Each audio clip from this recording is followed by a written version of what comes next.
After days of intense negotiations, aid is finally beginning to trickle in to the Palestinian territory of Gaza. The Rafah border crossing from Egypt opened, then slammed shut minutes later. Just 20 trucks laden with essential supplies made it through.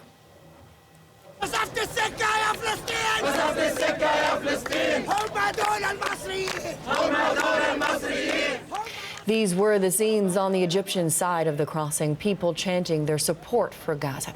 It's unclear when or if any more trucks will get the green light to go through, or if hundreds of Canadians, citizens, as well as permanent residents and other foreign nationals will be allowed to cross. Chris Brown is part of CBC's news team on the ground in Israel. He has more on today's developments. Well, 20 trucks is not very many trucks. Antonio Guterres, the head of the UN, was at the border crossing yesterday trying to get this process moving. And he said it's going to take hundreds of trucks every day going through in order to alleviate some of the suffering that's been happening in Gaza. What we know about this first shipment is that it was from the Egyptian Red Crescent to the Palestinian Red Crescent, and that it contained supplies, medical supplies, food and water, in particular supplies to deal with people who've suffered trauma. So you can imagine splints and so forth.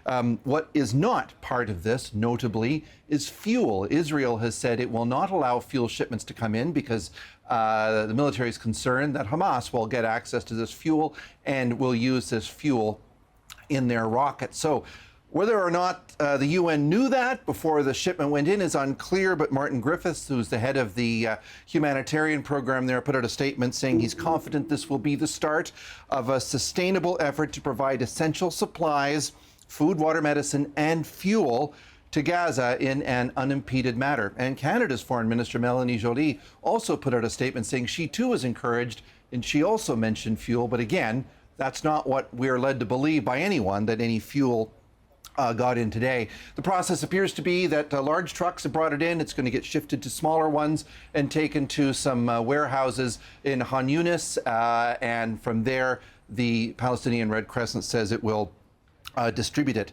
Israel says nothing is going to come in through its crossing into Gaza. No humanitarian supplies until those 200 plus hostages are all freed. At this large conference, this peace conference, they're calling it in Cairo, a lot of talk that this was a success today. The hope clearly from Egypt's president is this will be the beginning of a greater humanitarian effort, alleviate the suffering there. But again, we really don't know what the plans are beyond these 20 trucks. And Israel has not stopped with attacks.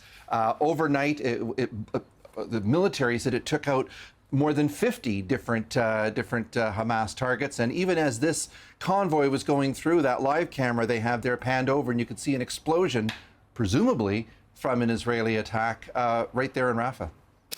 The opening of the Rafah border, we know, Chris, also raises hopes that perhaps foreign nationals, including many Canadians, could use it as a safe route out. Is there any movement on that part of the story? We haven't heard a whole lot. First thing this morning, the U.S. State Department put out actually a bit of a convoluted note. They suggested that now was the time for its citizens to try to make their way to that border crossing, but they noted that it would be chaotic and kind of do so at your own risk. Canada did not follow suit. So there's somewhere roughly around 400 Canadians, permanent residents, family members who have expressed an interest to global affairs that they do want to leave. But Canada has not yet pulled the trigger on getting them to Rafah. Their position seems to be at global affairs. It's too early. Let's wait and see what happens basically in the days ahead. The CBC's Chris Brown in Jerusalem. Well, we spoke with Wessam Amer, and he lives in Khan Yunis in southern Gaza and is also a German citizen. Today, he was hoping to attempt to cross the Rafah border when that first convoy of aid made its way into Gaza, but was unable to. Actually, it's a lot of panic and terror here in Khan Yunis.